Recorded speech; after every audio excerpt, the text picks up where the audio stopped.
I think that, you look at our journey, it's been a 20-year journey, right? And so that shouldn't dissuade anyone from starting the journey, right? We talk a lot about meeting people where they are.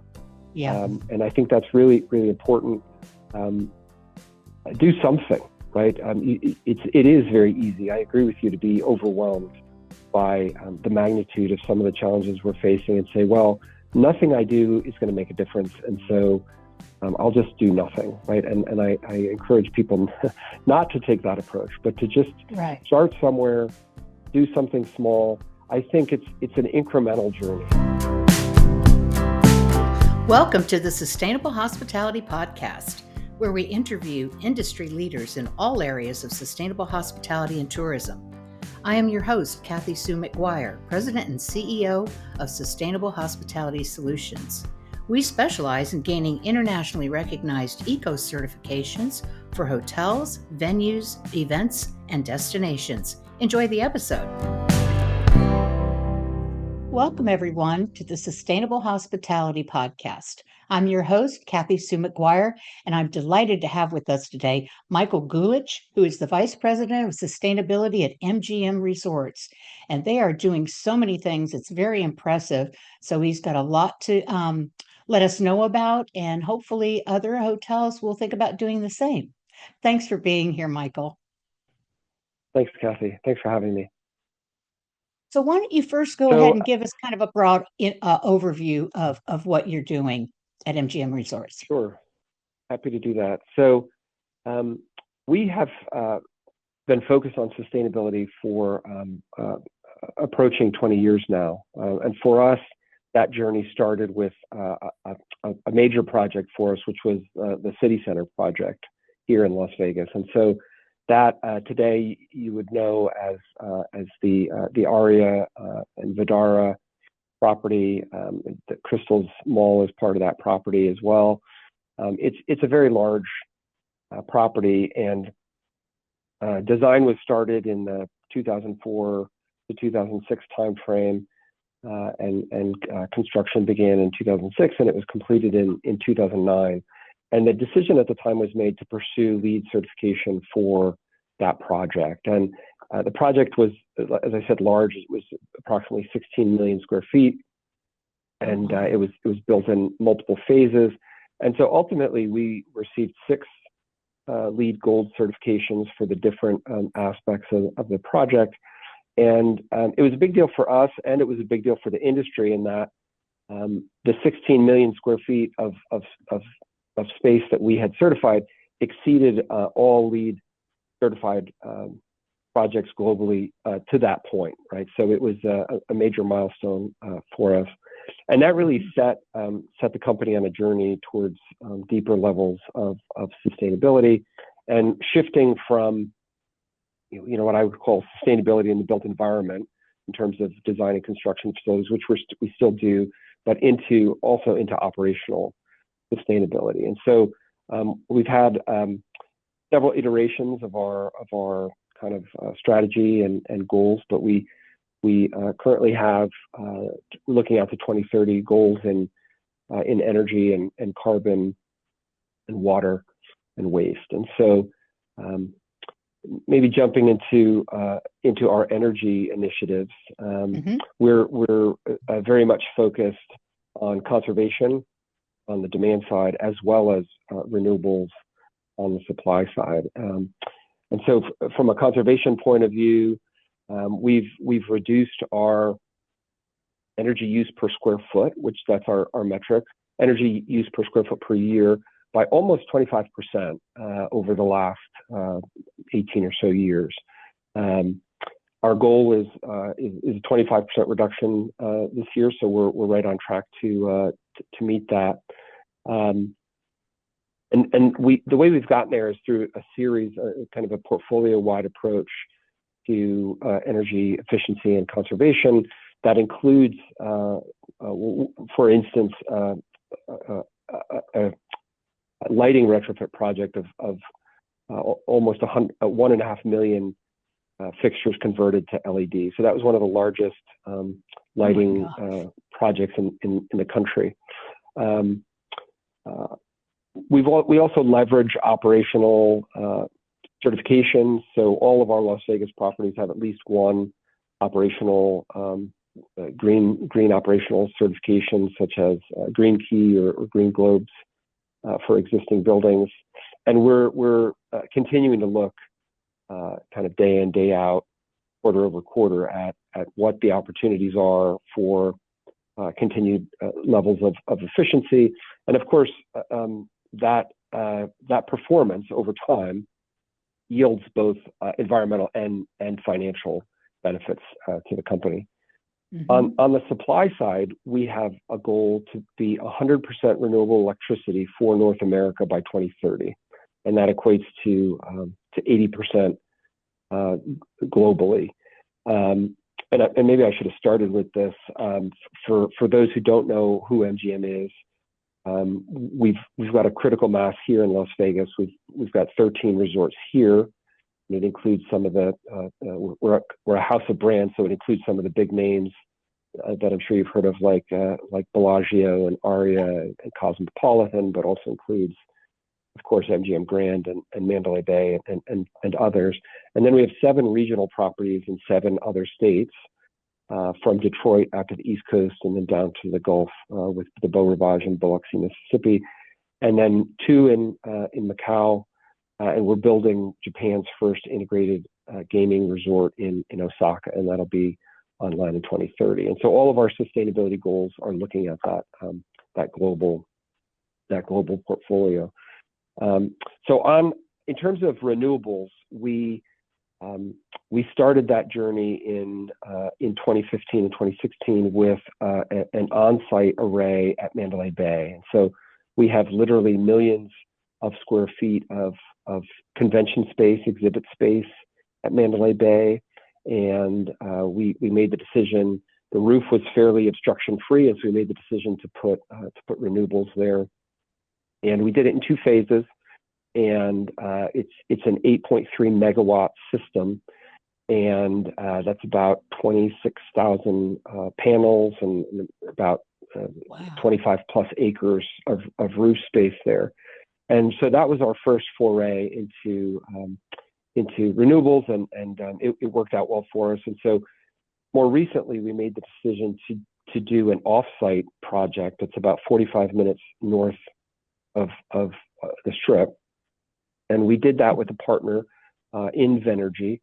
So it's a power purchase agreement there, and it is 100 megawatts. So this is a utility scale project. It's the equivalent of about 26,000 homes. It's 640 acres. It's 323,000 solar panels. If I showed you a picture of it, you would swear it was that I photoshopped it, because it's literally just solar panels to the horizon as far as you can see. And that array is the largest direct source renewable project in hospitality in the world, and provides up to 90% of our needs on our Strip properties when it's at peak output. And so that got us our big first step towards our 100% renewables goal. And again, more recently, we announced our second utility scale project, and that'll be coming online early next year.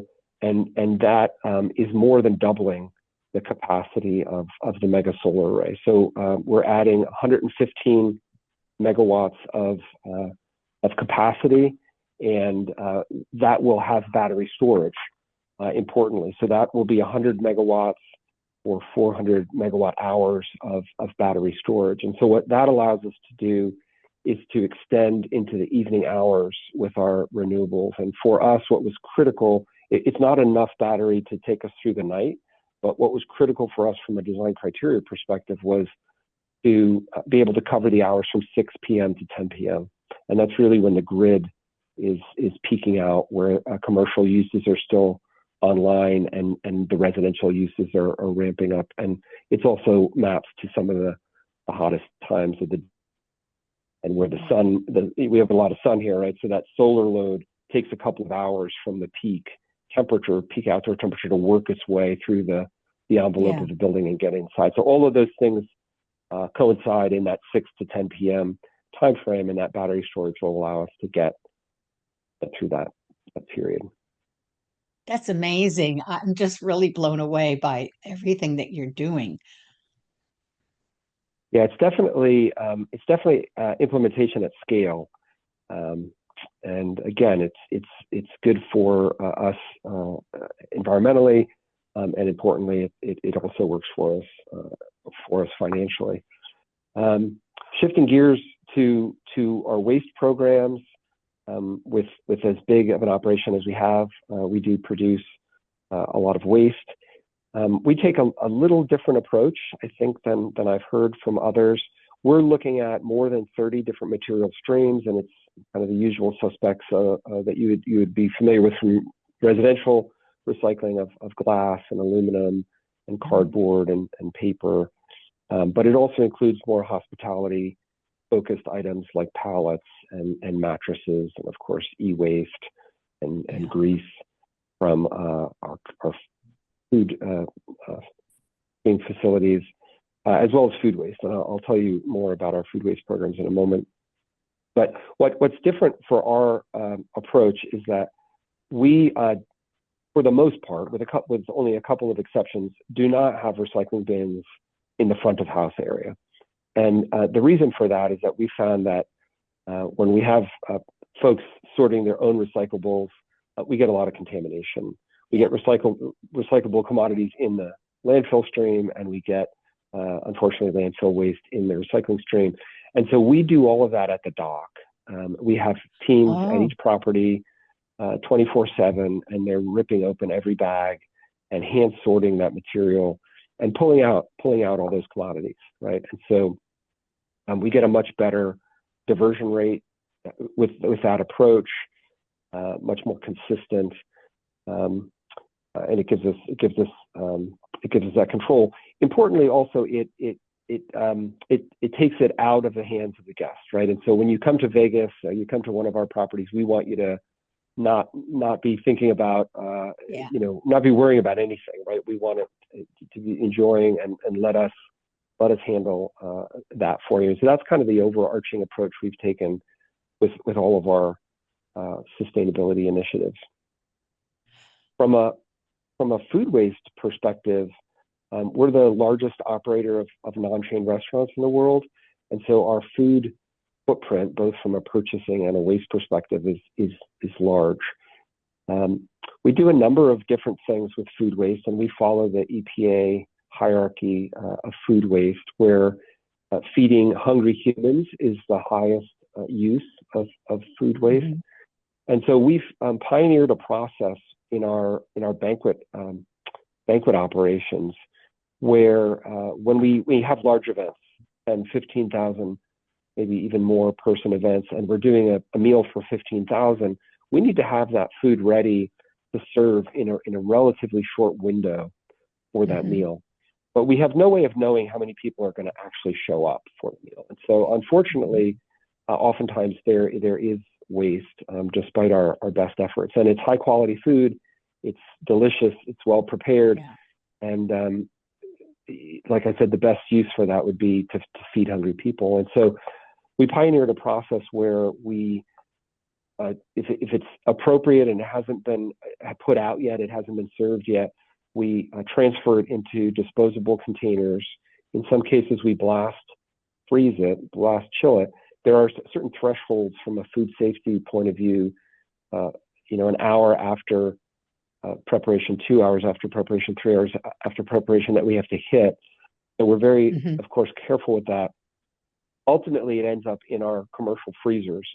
We palletize it, we put it in our commercial freezers, and then we hold it until we have a tractor trailer load of meals. And then we work with a local not-for-profit here in Las Vegas, 3 Square, that comes and picks it up.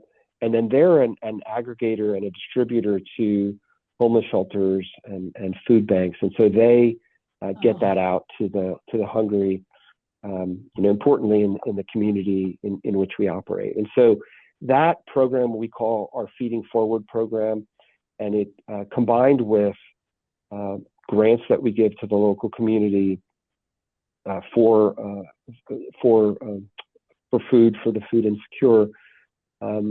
We had a goal to donate at least 5 million meals by 2025, and we hit that goal a year early.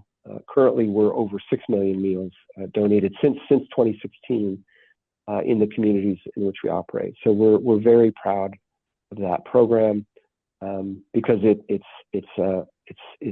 helping the communities where we are, but it's also getting that food out of the landfill stream, where of course food makes methane, which is a large in the waste stream makes methane, which is a large contributor to climate change. Can I interject? I want to let you know. Of course. Yeah, I want to let you know something here. I've known about this food donation program of yours for many years, and I recently created a training program for achieving Green Key certification. And in my training course, one of my lessons, I profile what you were doing with 3Square, and I believe you also had a clean plate for employees. Was that your program, Clean Plate, where they take what you? Not that wasn't yours. We encourage sort of taking appropriate portion sizes, and then we have a scraping station where they kind of a tray return at the tray return, and that waste, because of course it's already been served and on someone's plate, is either going to pig farms or going to compost. And as with all foods, say pre-consumer food scraps coming out of our kitchens, those are going either to pig farms or to compost. Yeah. Well, I have a slide with your name on it and your Awesome. all the meals that you donated at that time. So Awesome. Thank you for that. Thank you for really that. helped. And if you need any updated images or stats, we'll help you out there. Yes, actually, send me that picture of the solar array that you were talking about. Of course. That would be great. Of course. Yeah. Additionally, we have a program that, because of the stream is a fairly low volume diversion program, but it's very popular with our guests who learn about it. And that is that we recycle our oyster shells. And so with oyster beds, the oysters rely on the shells to kind of make a reef for their reproduction, where they lay their eggs. And so when we harvest them and then send the shells maybe to a landfill, obviously those shells are not getting back to the bedding areas. Mm-hmm. And so at our coastal properties at Borgata in Atlantic City and National Harbor just outside of DC in Maryland, and then Beau Rivage in Biloxi, we are collecting the oyster shells there and working with local organizations such as the state Fish and Wildlife groups to get those oyster shells back to the local waterways, support the ecosystems and the local fisheries. So, and it's a fairly small stream in the scheme of things, but when people learn about that, they get really excited about it. Yeah, it's something that they can get kind of up close and personal with, and because if they're eating that product, and to know that it's not being sent to landfill is great. It's kind of like a human interest story, and people really like that.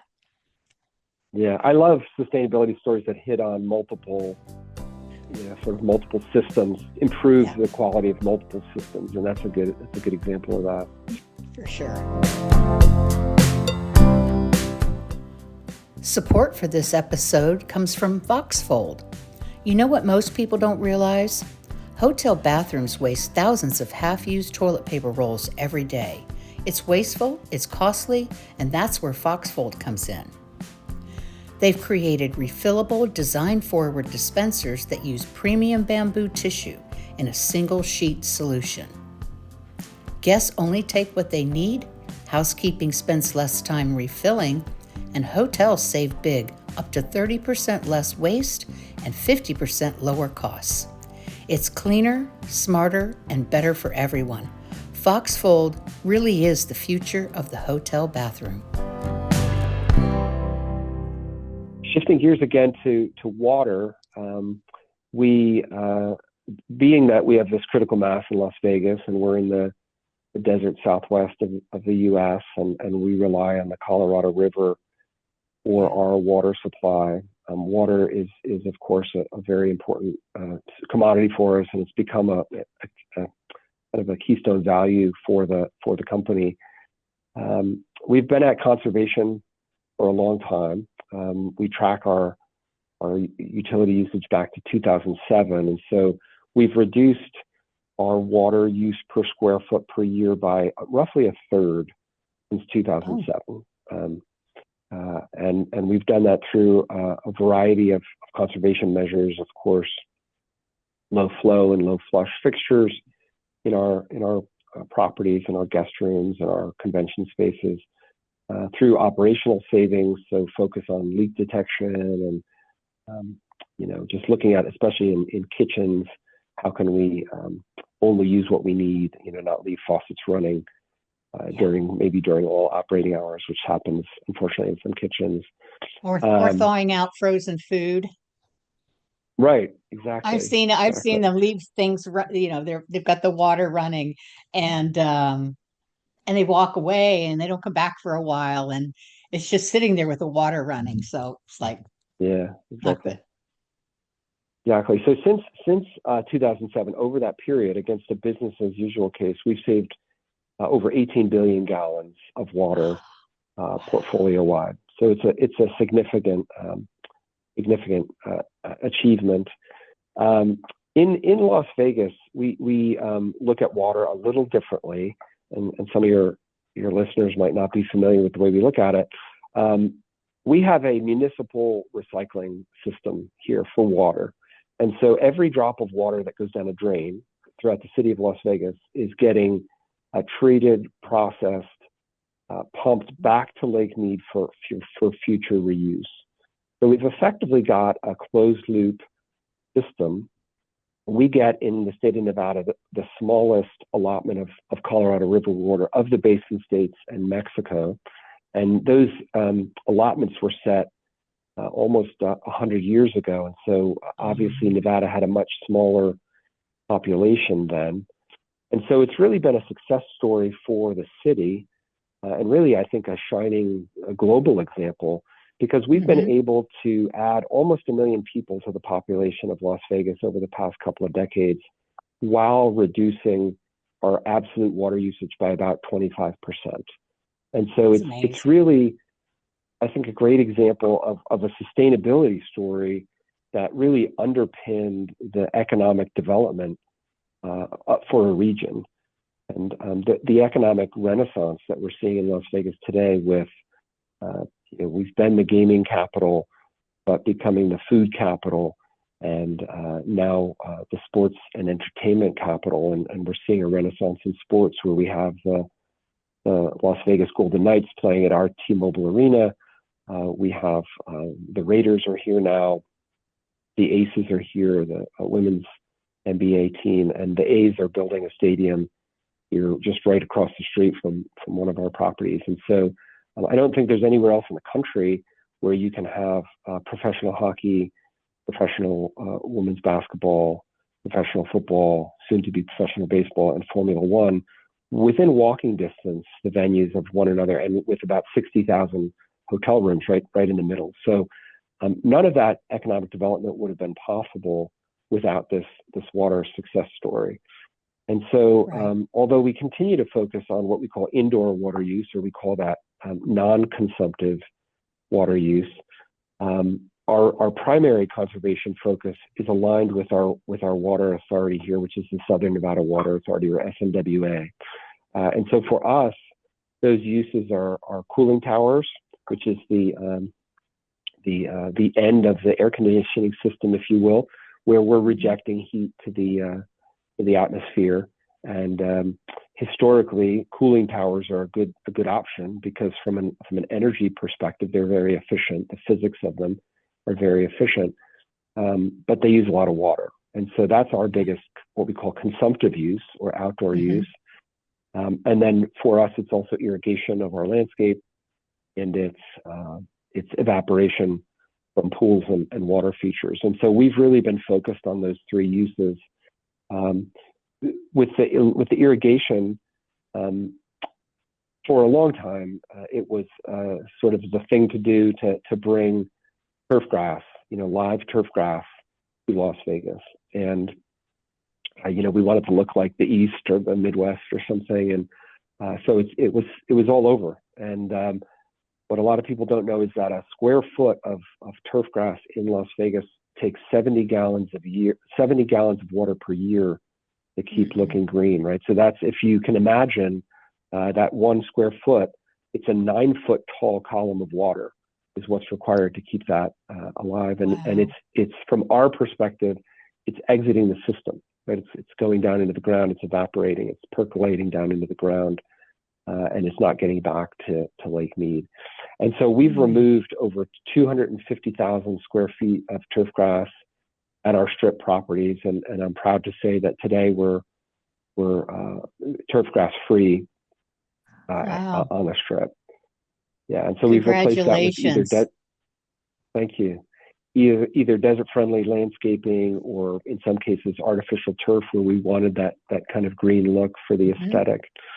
On the pools and water features side, we have been evaluating our pools and water features, mostly the water features, and where we don't think they add that much to the guest experience, we consider eliminating them. And we've done that in a couple of cases. And we have Lady Liberty at the New York property. She used to stand in a reflecting pool, water, and we've replaced that with artificial turf.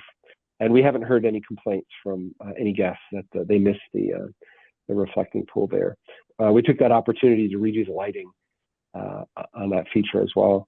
And then another one of note is at Mandalay Bay, we had a feature that we called Valley of the Falls in front, and it wasn't really. It was interesting, but it wasn't really inhabited by guests. It's at the south end of the strip where we don't have as much foot traffic as we do, say, at Bellagio, and it used a lot of water, and so we've since converted that to desert-friendly landscaping, and so we're continuing to evaluate those opportunities.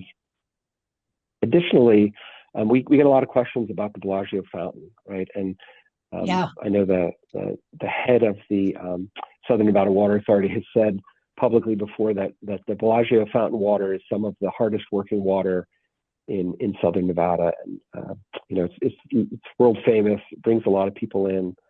I've been with the company for 3 years, and I still love giving tours around the fountain because it's wonderful to watch the show there. That's fed by all on-site wells, and so we're not using any municipal water there. And we also at Bellagio have the O Show, which is a Cirque du Soleil show, and they have a swimming pool. And a couple times a year, that pool is drained for maintenance. There's a lot of equipment below there, a lot of hydraulic equipment for the show. And if you've never seen the show, I encourage you to check it out. So they drain it a couple times a year to have access to all that equipment and do the maintenance. And we recycle that water into Lake Bellagio so that we're not wasting any of that. And then at Mandalay Bay, we have the Shark Reef Aquarium. And so this is a large aquarium with that feature many species of sharks. And we've fine-tuned the filtration system there so that we're recycling more than 90% of the water there to minimize the water use there. So that kind of covers our conservation approach. But I'd like to talk for a minute about what we call water stewardship, and we've shifted and expanded our focus and broadened it to include more stakeholders. And so a couple of years ago, our board and our executives asked my team, how do we want to be positioned on the issue of water? Right? We're hearing about it more in the news. Every time Lake Mead gets low, uh, there's a public perception about about travel to Las Vegas, about we're going to run out of water in Las Vegas, and so it was important for us to consider where do we want to position ourselves, and so we did a research-driven approach and developed a water white paper that looked at the issue of water, not just in Las Vegas, but in all of the basins in which we operate. Looked at what the issues are, how we could be part of the solution there, benchmarked against some of our peers in the space, in the hospitality space, and looked at what they were doing for water, and then did a deep dive, unintended, on our usage. Right, where is our usage? Where can we have an impact there? And the conclusion of that effort is that we really want to be a leader in the water space. We want to be not just in hospitality, but in business more broadly, and especially in the Southwest. And so we've shifted, as I said, that focus to water stewardship, which is really thinking about our water stewardship framework expands from efficiency and measurement, which really maps to conservation, and we've been at that for a long time. But it also now includes water quality, what we call water citizenship, and water culture. And I'll give you some examples of citizenship and culture in a minute. That white paper led us to develop a global water policy, which you can find on our website, which articulates our expectations of all of our stakeholders, of ourselves and our stakeholders. We also, our president and CEO, Bill Hornbuckle, endorsed something called the CEO Water Mandate a couple of years ago. And this is a program of the UN Global Compact that's administered by the Pacific Institute. And it's a group of CEOs globally that have committed to doing more across the board of water stewardship. And the 6 focus areas map roughly to our 5 areas in our framework. And so this expands the focus to our staff. It expands the focus to our supply chain, as well as to our guests.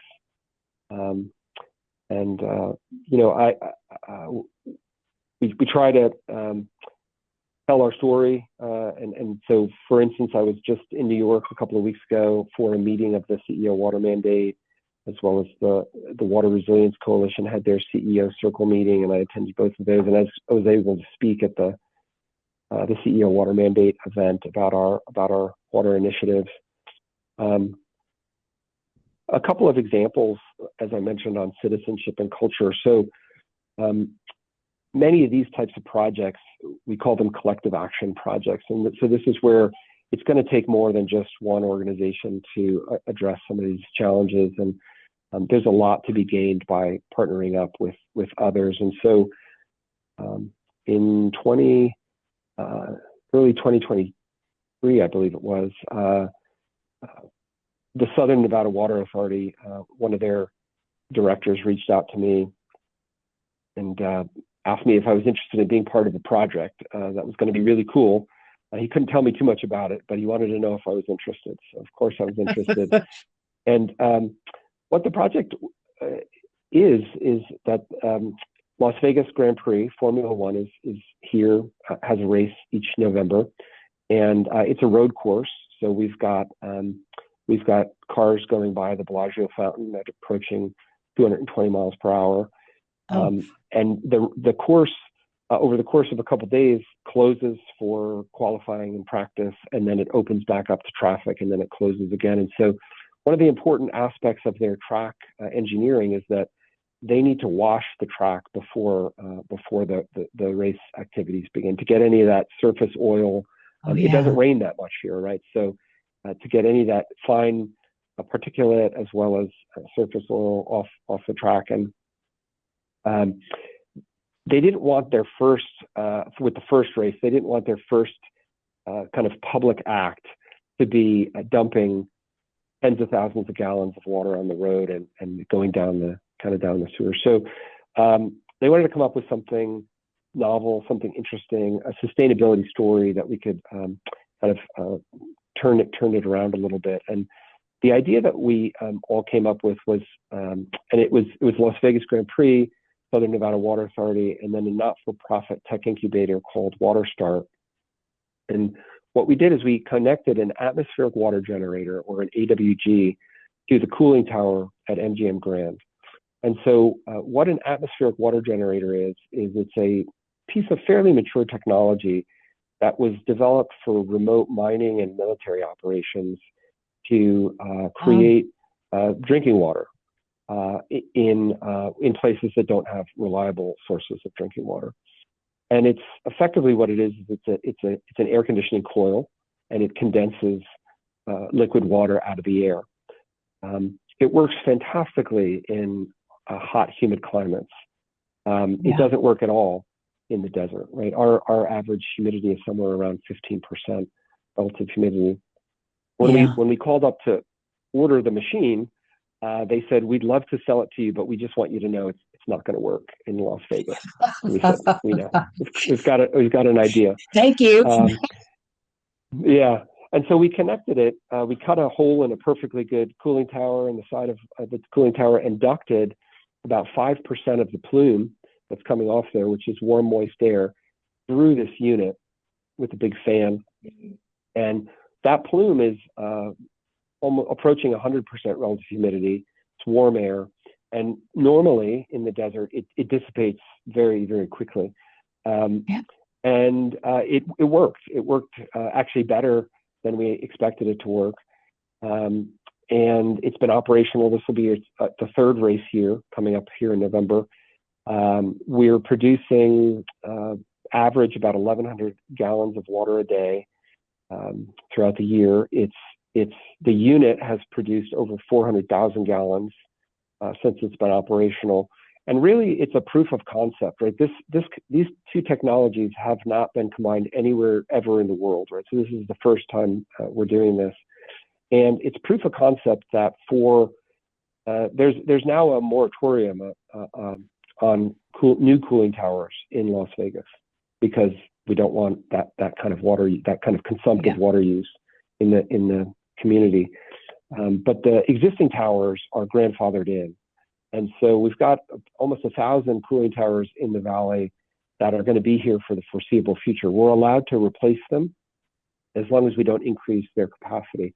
And so from the water authority's perspective, this is potentially a technology that could be used to retrofit those cooling towers.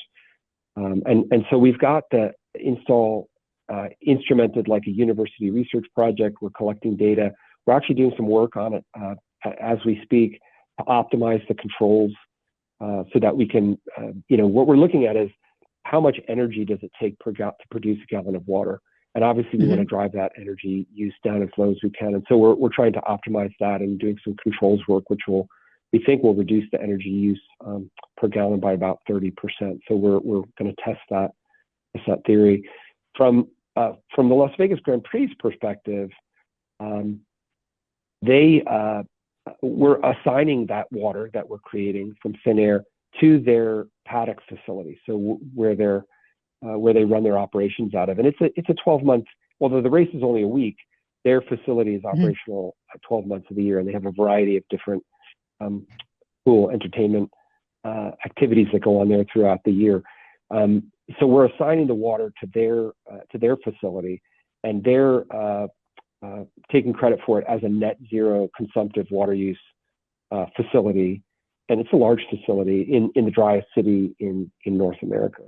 So I think that's a good example of a citizenship, leadership, water stewardship project. And then, I'm thinking just right off the bat is that, and I want to talk to you, towards the end about how partnering with people, you could really get a lot done and have, those kinds of innovations. So yes, continue. Awesome. Love to talk about that. Another project that I think fits both the citizenship and the culture categories of water stewardship. Last year we donated $500,000 to the Southern Nevada Water Authority's what they call their Water Efficiency Improvement Fund. So this is a not-for-profit that SNWA stood up for the purpose similar to what we've done. We donated these dollars, and we're the largest employer in the state of Nevada. So we have approximately 55,000 employees here. And so SNWA has a host of residential water conservation rebates in place. They will give you, this year it's over $5 a square foot to remove the grass at your house. You've got to remove it, you've got to replace it with desert-friendly landscape, and then you've got to commit that you will never plant grass there, or in that space put a swimming pool in that area. And so they'll also give for if you improve your irrigation controller, because virtually everything landscape here needs to be irrigated. Hopefully it's drip irrigation, but it's still water use. If you upgrade your controller to a Wi-Fi enabled smart controller that has kind of tracks the weather. If it's too windy, it won't run. If it rained here yesterday, right? So I got a notice on my phone this morning that my sprinkler was skipping an application because it rained yesterday. The SNWA will give users 50% of the cost of that equipment to install that new piece of equipment. What our donation does for our staff here in Southern Nevada is it enhances that. They're cleaning my window behind me. They do this about every 6 months. So we just got lucky. Yeah, it's okay. It enhances those rebates, and we're adding another $1 for the turf grass removal, and we're adding another 50% to the irrigation controller. So effectively, that equipment is free to our staff. And to date, we're approaching our 2-year mark with that program. The projects that we've contributed to for our staff are saving over 6 million gallons a year of water, and that'll be in perpetuity. And for our staff, what it's hopefully messaging is that not only we're so concerned about water, and we place such a high value on water, that we not only want you thinking about it when you're at work, at the office, at the property, but we also would like you to consider thinking about it at home. And for people who've taken advantage of this program, they are saving water. And what that also means is that they're saving money. And so it's really kind of a triple win, and it aligns with SNWA's conservation priorities.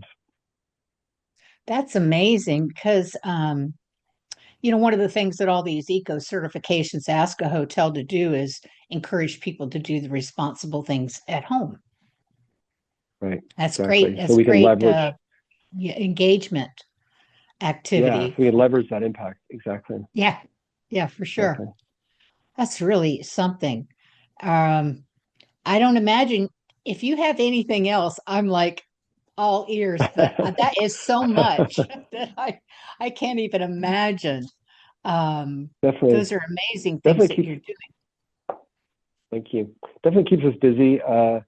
You asked about partnership, and both of those, the Formula One Las Vegas Grand Prix example, as well as our enhanced residential conservation rebate example, are they're both partnership initiatives, right? And I think that partnership. I just did a post on LinkedIn actually yesterday about collective action and partnering, and really it's about mapping an opportunity and aligning that opportunity with what's important to us. It's got to fit our sweet spot and the sweet spot of the other partners. It's about finding those partners that are really interested and motivated. And the Las Vegas Grand Prix is a great example where we started working on that in the spring of 23. And the first race was in November of 23. So we had about 6 months to go from scratch, from nothing, to doing something that's never been done anywhere in the world. And we were able to do it. And the unit was operational by the race. It was functioning for the race. And really the only reason that happened is because all of the partners were aligned and motivated see this through. And so I think that's kind of best case scenario when you're partnering. And then the other piece of it is the technology, and it can be a low tech technology or a high tech technology. And I think in this case it's a little of both. But I get excited by these projects. There's definitely lots of opportunities for collective action water stewardship projects with tried and true technologies, but I really get excited about these novel pilot projects to kind of do these proof of concepts.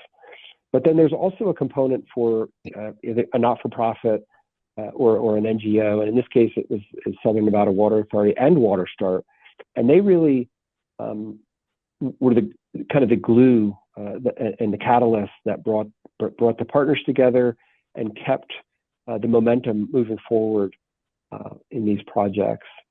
So I think that's the formula. The partnering piece of it does a number of things, right? It helps to de-risk the opportunity. When you're trying to sell these projects internally, there's a lot of conversation with executives and attorneys and risk management staff about what could go wrong, frankly, and you have to think all that through. And having partners, good partners, in certain ways spreads out that risk, helps de-risk the project. It also brings to bear additional resources in terms of dollars, but it also brings to bear additional resources in terms of capabilities when you have these different groups coming together. And having SNWA as a partner in this case was really critical from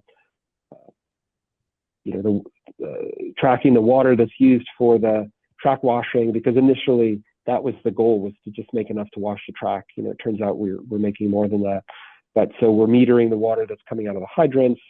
We're doing ongoing water testing and water sampling, and they've got one of the most sophisticated water testing labs in the world at their disposal. And so it gives us that broad set of resources, and really it's really a synergistic effect that just makes it a richer project, and it makes it easier to go faster. What I'd like to share with others is I don't know if you have all this in writing or if it's in separate buckets, but it seems to me if somebody should write a white paper or a book about how all this came to be, kind of when did it start, and really tell the story of the incremental things that kept building and building. So, because in my mind, especially in my community, if everything seems like just too much, oh, it's too big. There's nothing we could do.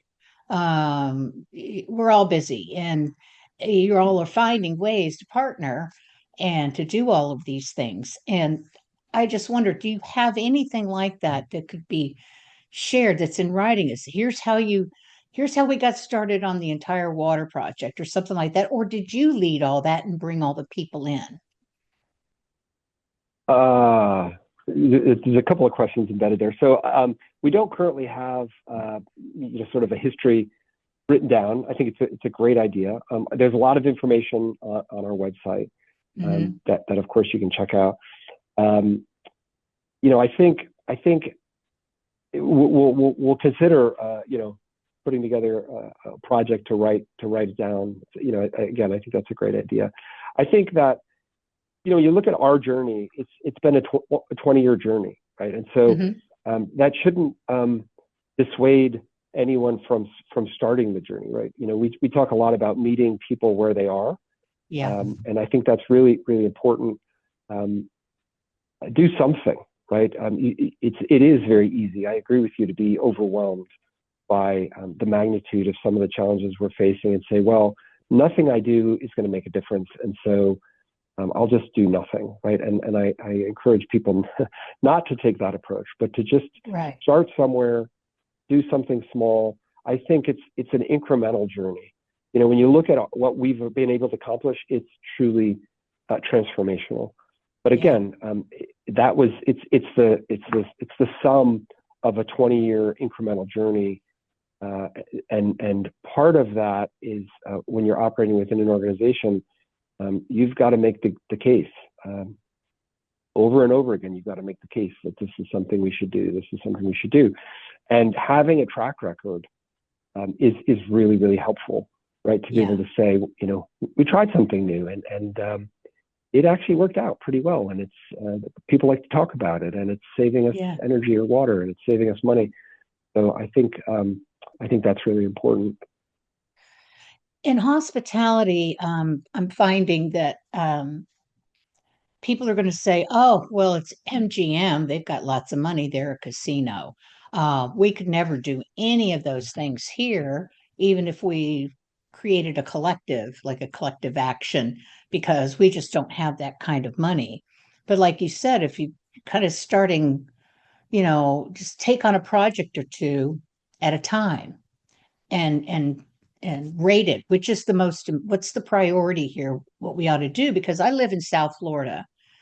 We're not the desert, but it's getting drier and drier here as far as rainfall and that sort of thing. So and sea level rise, and when the king tide came in, it was 2015. Al Gore he was doing the climate reality project training. I went down there and the roads flooded just because the tide came up, near the hotel. So it's like, I live in West Palm Beach. Yeah. Yeah. Clear sky, sunny day, clear sky, flooding, right? Yeah. There was full moon.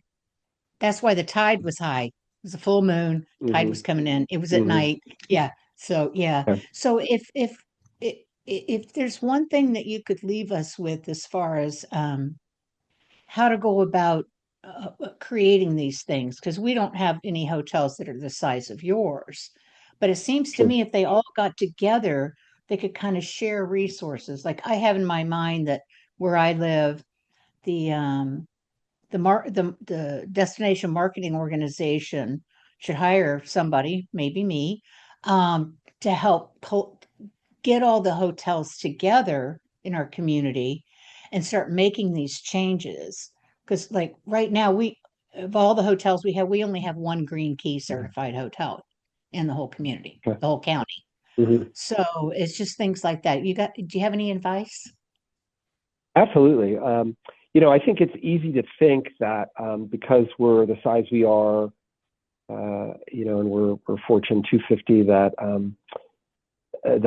our world is easy, and it's just dreaming this stuff up and then going and doing it. But the reality is that even at our scale, we have to articulate our value, like I said, over and over again, but really with every project, right? So we have to make that business case with every project, and so I think that's a skill set for the sustainability professional, right? We have to be adept at change management, and we have to be good at being able to articulate business value. And so we've been doing a lot of thinking on that, and we've come up with 5 dimensions of business value. The first one is revenue generation. So how can this sustainability initiative contribute to revenue generation? In our case, I think the best example is with our events business.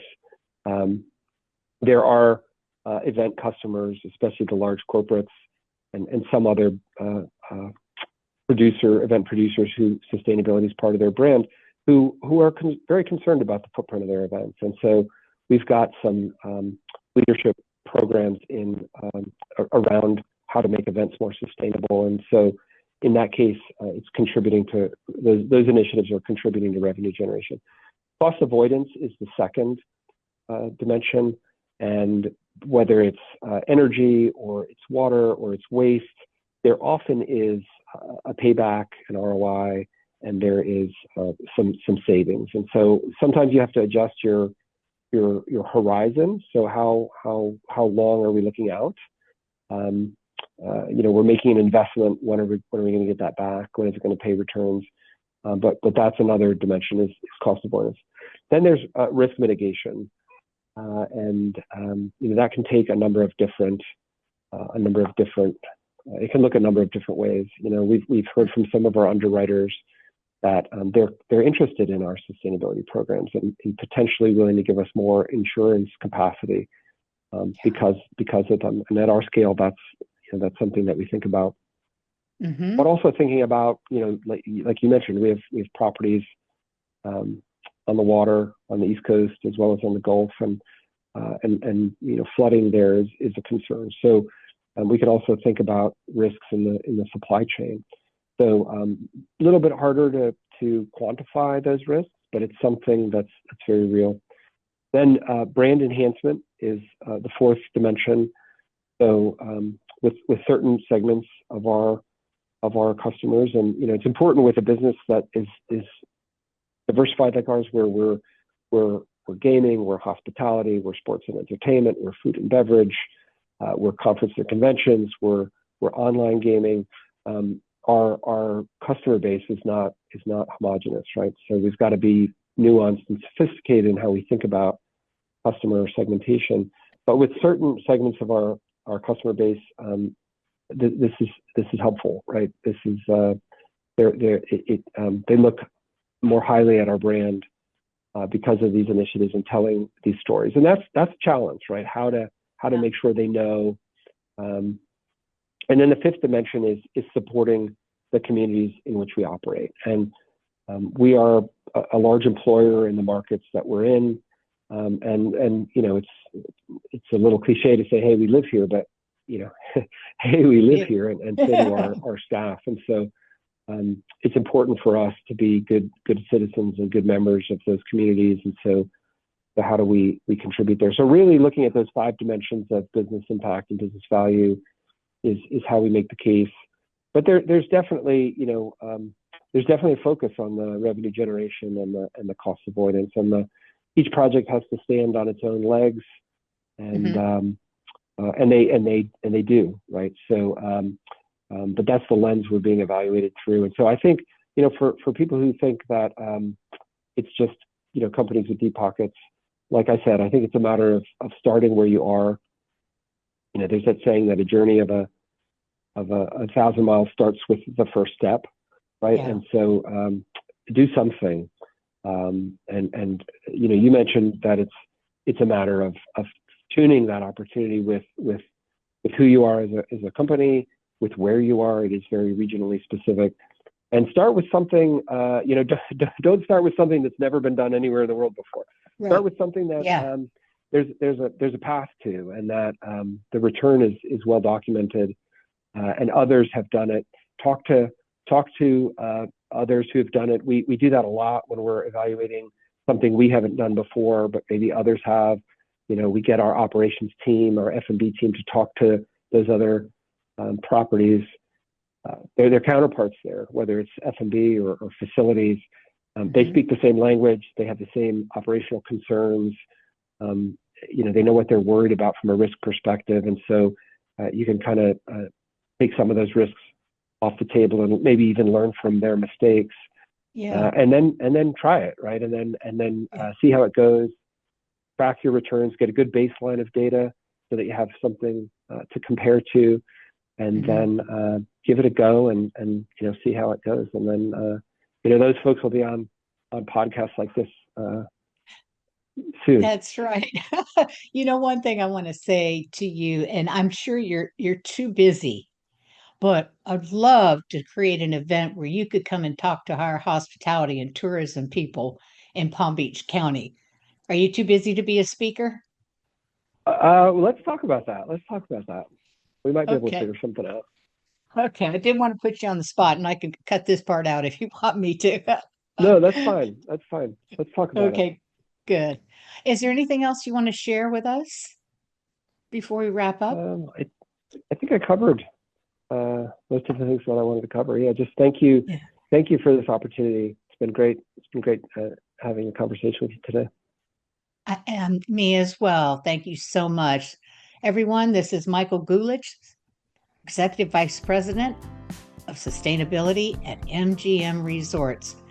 Thank you, Michael. Thank you for tuning in to the Sustainable Hospitality Podcast. If you're ready to take meaningful action and set your property apart as a leader in sustainability, my company, Sustainable Hospitality Solutions, is here to help. Our training program provides hotels with a clear step-by-step path to earning ECO certification. Please go to sustainablehospitalitytraining.com. Thank you.